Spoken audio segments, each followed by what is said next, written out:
हर हर महादेव, देवों के देव महादेव के चरण में प्रणाम करता हूँ। दुर्गा माँ के चरण में प्रणाम करता हूँ। सरस्वती माँ के चरण में प्रणाम करता हूँ। गणेश भगवान के चरण में प्रणाम करता हूँ। गुरु भाई गुरु बहनों के चरणों में प्रणाम करता हूँ। भाई गुरु बहन, आज एक शिव चर्चा कथा कहानी सुनाने जा रहा हूँ कि एक किसान गरीब दुखिया बेचारे को भगवान भोलेनाथ ने किस तरह करोड़पति बना दिया। कहानी बहुत ही ज्ञानवर्धक और इस कहानी से बहुत कुछ सीखने को मिलेगा। और कहानी को बीच में छोड़ने का गलती मत कीजिएगा, कहानी को लास्ट तक जरूर सुनिएगा। किसी गांव में एक बहुत ही गरीब किसान रहते थे। वो दो भाई थे। एक भाई बहुत ही अमीर थे और दूसरा भाई बहुत ही गरीब थे। कहल जाता है गुरु भाई गुरु बहन कि माँ बाप जन्म देते हैं लेकिन कर्म देने वाले प्रभु भोलेनाथ के हाथ में है। कर्म बाप माँ नहीं लिखते हैं। बाप माँ को जहाँ तक होता है वो अपने बेटे को पढ़ाते लिखाते हैं, अच्छा संस्कार देते हैं, लेकिन कर्म खुद को अपने ऊपर बनाने पड़ता है। इसी तरह इस कहानी में आपको बहुत ही दिलचस्प कथा है, मिलने को मिलेगा और सुनने को मिलेगा, इसलिए कृपया ध्यान से सुनिए। तो किसान बहुत ही गरीब थे। वो नित्य दिन काम करते थे तो खाते थे, इतना अलचार नहीं थे। लेकिन सावन माह का महीना आया। गुरु भाई गुरु बहन देखिए, कहावत में है कि एक महीना भोलेनाथ सदैव धरती पर आते हैं सावन माह में, जो कि सब जो शिव भक्त हैं वह जला अभिषेक हर मंदिर में करते हैं।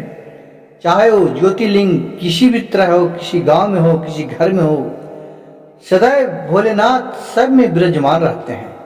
लेकिन देखने का नजरिया अपना अपना है। जिस नजरिया से जौन भी देखता है भोलेनाथ उसे उसी नजरिया में रहते हैं। तो इसी तरह एक किसान थे, बहुत गरीब थे। तो सावन में देखे कि सब कांवर लेकर के जा रहा है। वो नित्य दिन काम करते थे, वो भी बहुत ही भक्ति भाव में लीन रहते थे। कहे कि अब तो हमारे पास इतना पैसा भी नहीं है कि मैं कांवर लेकर के भोलेनाथ के पास चढ़ाने के लिए जाऊं। तो उन्हें एक जुगाड़ बनाया। उन्हें कुम्हार ही गया और एक चोर चुक्का जो बोलते हैं पैसा रखने वाला, वो एक चुक्का खरीद के लाया। उसमें आगे को छेद रहता है।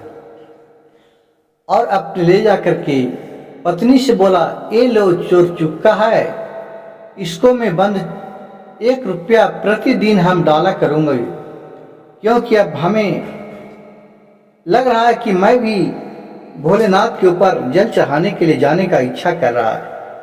सारी कहानी अपने पत्नी से कहा।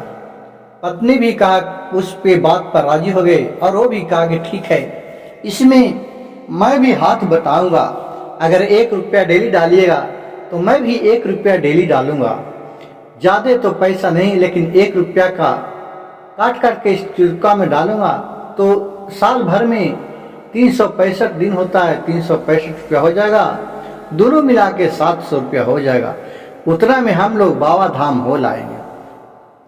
वो दोनों विचार करके और चोर चुक्का में 1-1 रुपया दोनों नित्य दिन डाला करते थे, कमा के लाते थे। 1 रुपया डालते थे, बाकी को अपना खर्चा के लिए रखते थे।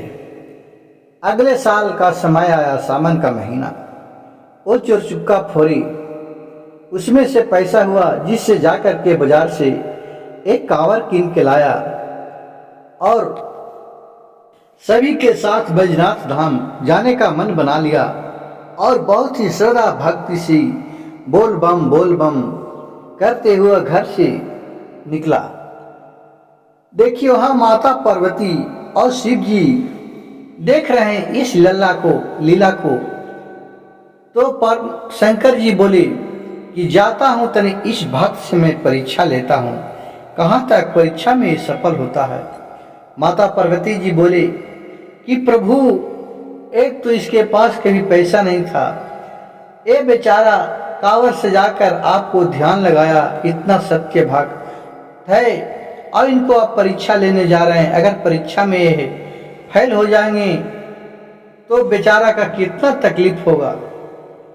शंकर जी माता पार्वती से बोले, पार्वती ऐसा तुम मत कहो, मैं हर भक्त को अपने दिल में झांक कर देखता हूँ कि इसके अंदर कितना श्रद्धा भाव होता है, क्योंकि वहाँ एक पुजारी भी पंडित भी रहता है कि जो बाबा धाम किसी धाम पर चल जाइए, ज्योतिर्लिंग पर चल जाइए तो वहाँ घूस लेके हमको दर्शन कराता है, उसको वहीं तक उसको लगता है, क्योंकि भगवान के घर में भी घूसखोरी के वो बिजनेस बना रखा है। लेकिन जो सच्चे दिल से हमें पुकारता है, मैं हर कण में हर पल में उसके साथ रहता हूँ, उसे सदैव दिखाई नहीं देता है लेकिन उसके मन में रहता हूँ। ये जो है किसान, ये हमारे परीक्षा में खरा उतरेगा, यह हमें पूर्ण विश्वास है। माता पार्वती ने बोले, ठीक है प्रभु, आपका जैसा लीला। और फिर वहां से भोलेनाथ पृथ्वी लोक पर आए। जिस रास्ता से लोग कांवर लेकर के जाते थे उसी रास्ता में एक कुटिया बनाकर और बूढ़े का रूप धर करके बैठ गए। और जब किसान इधर से गया, नहाया फीचा, गांव से निकला, गंगा स्नान किया, दोनों में जल लोटा में भरे, कांवर से जाके और बोल बम करते जा रहे थे। उसी रास्ता में बूढ़े बाबा शंकर जी बूढ़े बाबा के रूप में बैठे हुए थे। तो बोल रहे हैं सभी कांवरिया से, बेटे मरे बहुत प्यास लगा हुआ है, एक लोटा जल पिया दो, एक घूंट जल पिया दो। बहुत ने देखा, अरे सर कि ये बूढ़े बाबा को क्यों जल पियाऊं, मैं तो जा रहा हूं बाबा धाम। बहुत ने रुका भी लेकिन कोई उसके दर जल नहीं पियाया। कहा जल पिया जाऊंगा तो मैं फिर बाबा जी पर भोलेनाथ पर क्या चढ़ाऊंगा। देखिए प्रभु की लीला अगम अपार होता है। बहुत से कांवरिया सब उसे अनदेखा कर करके चला गया। जब वही किसान आया वहां तो किसान से बोला, बच्चे हमें पानी पिया दो, मैं बहुत कष्ट के प्यासा हूँ, अब लगता है मुझे प्राण नहीं बचेगा, मुझे पानी पिया दो, मैं चलने से एकदम असमर्थ हूँ। और एकदम जुलजुल बूढ़ा था बेचारा।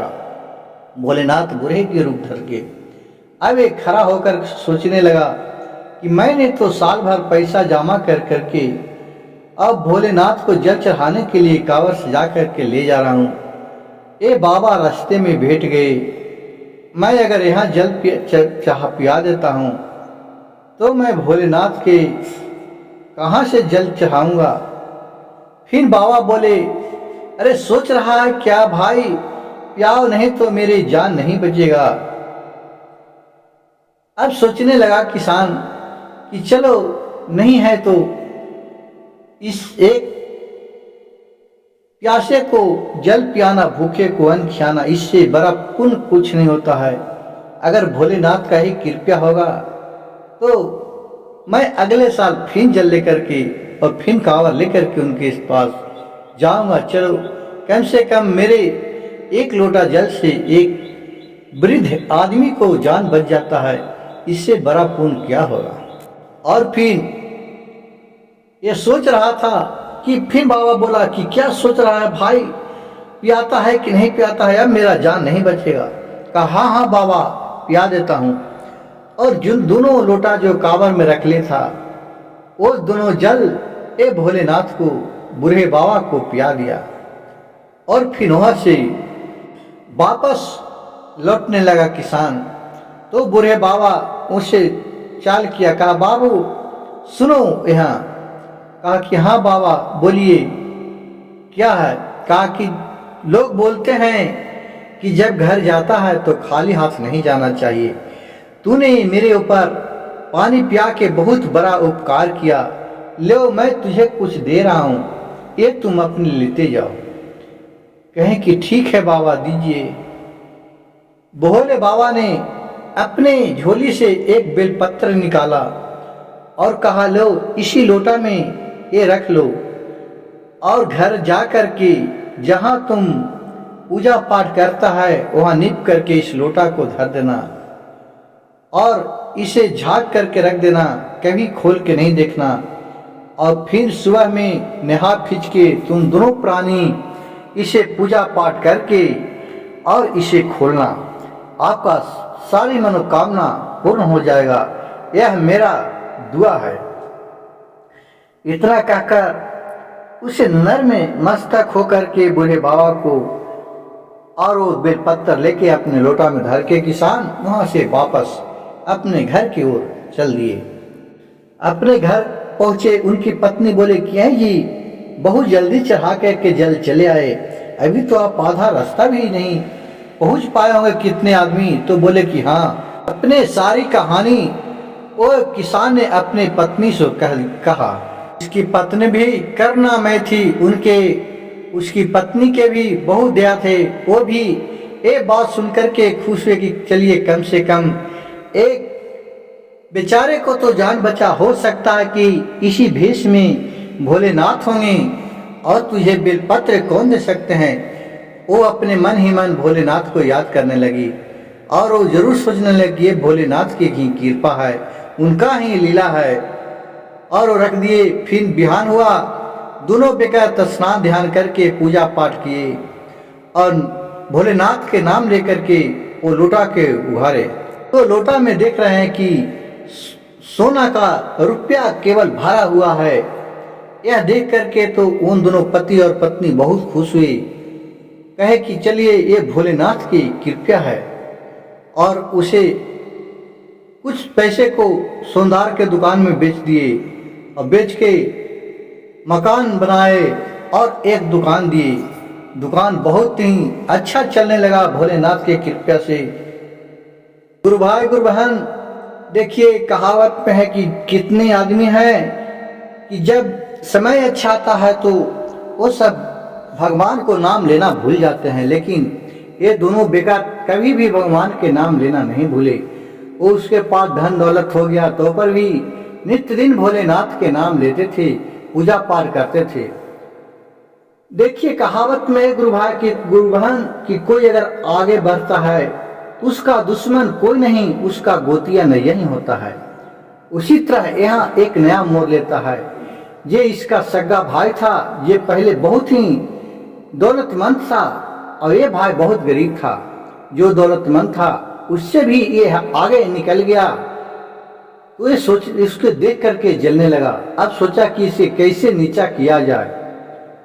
तो गुरु भाई ये एक दिन प्लान बनाया उसका भाई ने कि अपने दुकान में चोरी का अफवाह कर दिया और बोला कि ये मेरे भाई सारी संपत्ति चुरा करके लेके चले आया है, इसी से ये इतना आगे की ओर बढ़ा है। ये सब बात सुनकर के उसका भाई बोलने लगा, क्या भैया क्यों हम पर क्लेम कर रहे हैं, हम काहे को आपको पैसा चुराएंगे, आपका दुकान कहाँ है, मेरा दुकान कहाँ है। इतने कहते भर में एक कुछ नहीं माना। फिर पूरा गुदाल होने लगा, सबको जुटा लिया, गांव घर वाले सब मोहल्ले वाले आ गए और वहाँ फिर कहने लगे ये मेरा चोर है, ये भाई चोर है, मेरे ही से सब पैसा चुरा लिया है। ये कहने लगा नहीं भाई, हम पर क्यों तू क्लेम लगाता है, कहा तुम तो इतना पैसा लाता है, कहाँ से लाया। वो मतलब कि टोटल हकीकत जानने के लिए कहानियों कहन कहने लगा। देखिए कैसा भाई का भाई दुश्मन होता है ये। फिर ने सारी कहानी कह के सुनाया कि मेरे बूढ़े बाबा का दिन है जो आज मैं इतना आगे बढ़ा हूं। तो कहा कि आज तक क्या बूढ़े बाबा के नाम पर तुम चोरी और डकैती करते रहा है, तुम्हारे यह झूठ है। कहा कि नहीं भैया, आप क्यों उनके बदनाम कर रहे हैं, लेकिन उससे भी बात नहीं माना। फिर गांव में पंचायत बैठाया, 5 लोग बोला कि तुम कहां से पैसा लाते हो, तुम ये भाई कह रहा है, ये सही कह रहा है, तुमने सही में चोरी करता है। कहा कि क्यों तुम क्लेम हम पर लगा रहे हो। कुछ भी कहने पर गुरु भाई गुरु बहन देखिए 5 लोग को भी विश्वास नहीं हुआ। कोई भी उसी को जो भाई था जो क्लेम लगा था उसी को बात मार रहा है। कहा कि ऐसा है तो तनी बुला के तो बताओ। फिर सारे लोग कहने लगा कि सही में तुम चोरी है, तुम चोरी करता है। कहा कि भोलेनाथ तेरा सोना का रुपया देगा, बेलपत्थर का वो पैसा होता है।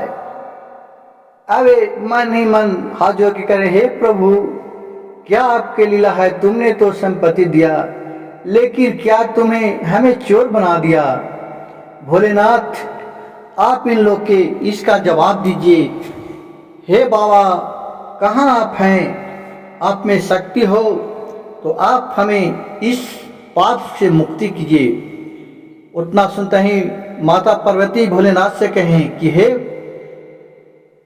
महादेव जाइए अपने भक्त को रक्षा कीजिए। देखिए कितना वो अलचार में फंस गया, उसे चोरी का इल्जाम लगा।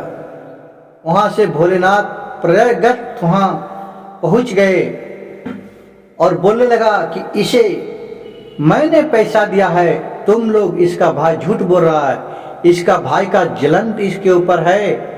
ये देखना जिस तरह से जलता है ये खाक पति हो जाएगा और इसका दिन दोगुना रात चौगुना बढ़ते रहेगा। बोला कि भोला किसान तो मांगो, क्या वर मांगते हो तुम। तो बोले प्रभु हमें कुछ नहीं चाहिए, हमें इतना ही वर दीजिए या आपको सेवा भाव में मैं अपने जिंदगी भर गुणगान गाते रहूं। जब भी मेरा प्राण टूटे तो शिव शिव नाम लेकर के ही टूटे।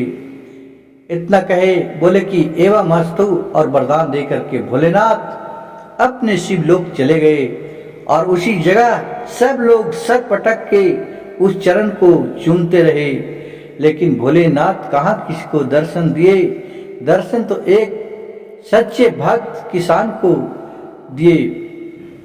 गुरु भाई गुरु बहन देखिए, इसी से कहा जाता है कि मन में चंगा तो सब कुछ आपको लगेगा। जिस नजरिए से आप देखिएगा उस नजरिए आपको दर्शन देगा। जिस तरह भोलेनाथ अपने भक्त को सारी मनोकामना पूर्ण करते हैं। जी हर हर महादेव, घर घर महादेव। गुरु भाई गुरु बहन, जिस घर में महादेव के नाम लेते हैं जो भी भक्तगण, उसे सारी मनोकामना पूर्ण हो जाते हैं। ओम नमः शिवाय के जाप करने से सोमवार सावन के माह में कुछ नहीं तो नित्य दिन उठ के ओम नमः शिवाय का जाप कम से कम 5 बार भी करना चाहिए। इससे भी आपको सभी बिगड़ा काम कष्ट दूर हो जाएगा, लेकिन मन सच्चा होना चाहिए। हर हर महादेव, घर घर महादेव।